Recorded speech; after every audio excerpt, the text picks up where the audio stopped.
Hi! Unfortunately, I can't be with you today because I'm currently not in Finland. But I hope you can stay with me this way also. If you Google virtual reality, you will be overwhelmed what happens in the industry every day. I'm really excited about this tech and I want you to jump in. A quick intro, who am I? My name is Krista Jäntti and I work as a lead UX designer at a company called Varia. I'm a designer who comes from the 2D world and now I design experiences for the 3D world. And I have learned that there are few things that I can adapt, the few principles I can adapt from 2D world to the 3D world. But then again, I have learned a lot of new things and I want to share those things with you today. This talk is not about Varia, but I will introduce the company shortly anyway. Varia Technologies is a product company, and our product is the first human eye resolution virtual reality headset. We aim for professionals, so for designers, engineers, architects, and for immersive filmmaking. So today, I would like to talk about 9 steps to make better UX in virtual reality. And these steps I have divided the 3 titles: the basics, the devices, and the experience. First, really basic thing. You have to know who your users are. Who is the audience you are targeting your experience to? Because you can't design a good user experience if you don't know who your users are. And what is the problem you are trying to solve, or what is the need you are trying to fulfill? Before, all designers talk nothing but the problems. Designers love problems. But today, we recognize that even entertainment itself has a value. It has a value of fulfilling the need of not being bored. And what is the one message you want to deliver? You want to train people. So what is the thing you want them to remember? And I want you to write that down because it helps you to crystallize the whole idea. Then, why are you choosing virtual reality? The novelty of the tech is just not good enough reason.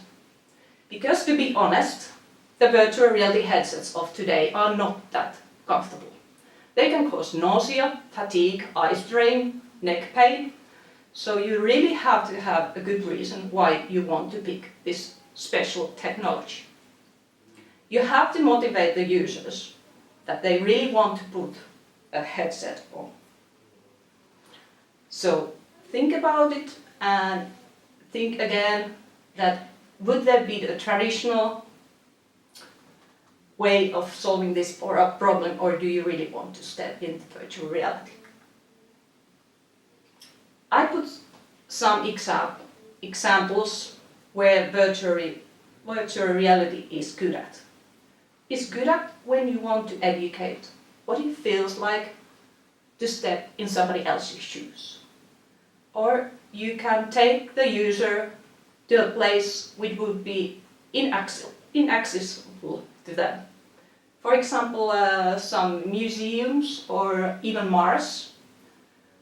Or, you can reduce the cost of traditional training, transferring some parts of your education or training to virtual reality.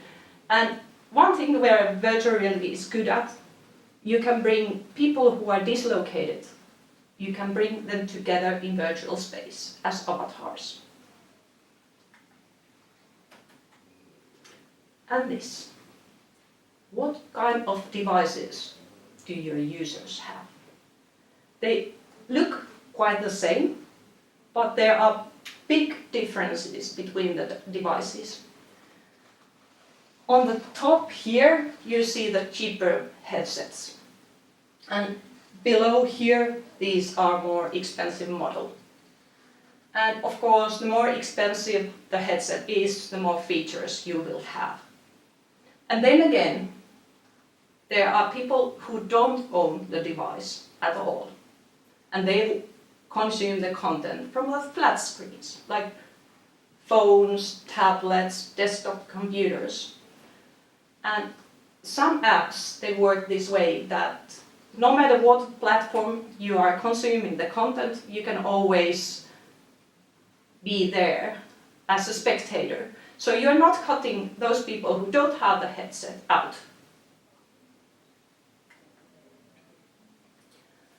And more about this, the restrictions.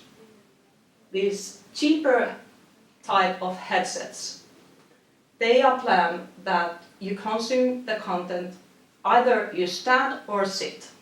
And when you have the more expensive headsets, where there is sensors which track your movements in real time, then you can have more moving experiences. And I now dive a little bit deeper into the concept of depth. We have x-axis, y-axis, and z-axis. And we talk a lot about degrees of freedom. With 3 degrees of freedom, it means that you can move your head like this, or like this. And when you have 6 degrees of freedom, you can move more freely. Not only this, but you can actually walk inside the virtual space, up and down, back and forward, and so on. And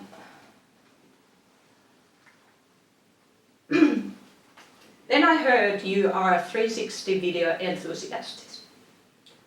It's really important that you understand the difference between monoscopic and stereoscopic videos.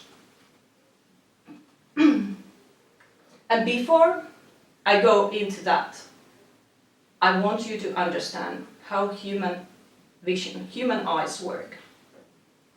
We have 2 eyes, and from pupil to another pupil, the distance between eyes is usually about 6 centimeters. That means that each eye sees a slightly different version of an image. And our 2 eyes see that object from a different angle. And with those angles, our brain understands the concept of depth. But it's not just that our eyes are cameras. We also use visual cues from the environment. For example, this. I know that this is about 10 or 12 centimeters long. And I know that this, my remote, is closer to me than the table over there. So my brain constructs a concept of depth by using eyes and known cues. So in monoscopic video, there is 1 image for 2 eyes. And with stereoscopic video, there's 2 images, 1 for each eye. And this is the reason why monoscopic videos, they feel flat in virtual reality environment. If you look at through 2D screens, you can't tell the difference. But when you enter the headset, the monoscopic videos, they feel like you are trapped inside a glass ball. And the content is painted 360 around you. But with the cheaper cameras, they produce monoscopic video, but it's easier to start with that. Because with stereoscopic video, there is much more upfront planning. There is much more post-production and much more stitching problems when you have to stitch the content in 360 video for left eye and for right eye. And yeah, stereoscopic videos, they feel more comfortable in virtual reality because you sense the depth. And this is one of the systems you can use, but of course they are much more expensive cameras. There are usually many cameras in a camera rig, or there are just one system with many camera lenses. And before we talked about the 3 degrees of freedom and 6 degrees of freedom. Both monoscopic and stereoscopic videos are 3 degrees of freedom, but you can have 6 degrees of freedom videos as well, and they are called volumetric capturing. Volumetric capturing is not for the average consumer to produce. They need large studios, like here. This is Microsoft Volumetric Capture Studio. They are very, very expensive. And you need over 100 cameras. You need cameras which sense depth and position tracking, and for the colors, RGB colors. But I truly believe that this is going to be the future, because the experience is so much more immersive. You really have the feeling that you are there and it's happening to you. And you can move freely in that kind of experience. To recap this a little bit, 360 video is like you're inside a glass ball, and with the room scale VR or volumetric capture experience, you can roam in the space. Then we step to levels of interaction. 360 videos are usually passive, meaning that you are an observer. You sit down and consume the content, like you press play and watch a Netflix series. And then again, people usually want interaction. When they go to virtual reality, they want to click and push and try and draw and usually even throw things, because people want to play and explore a little bit. So I encourage you to a little bit try to have some interactions, because also the experience is more memorable when you have some interaction in it. So I try to eat my own dog food, and one message I want you to deliver, that do a little bit of research, know who your users are, know what they want, what kind of devices they have, and is your experience going to be a passive, just sit and watch, or is it going to be more interactive, where you click things and move around a bit?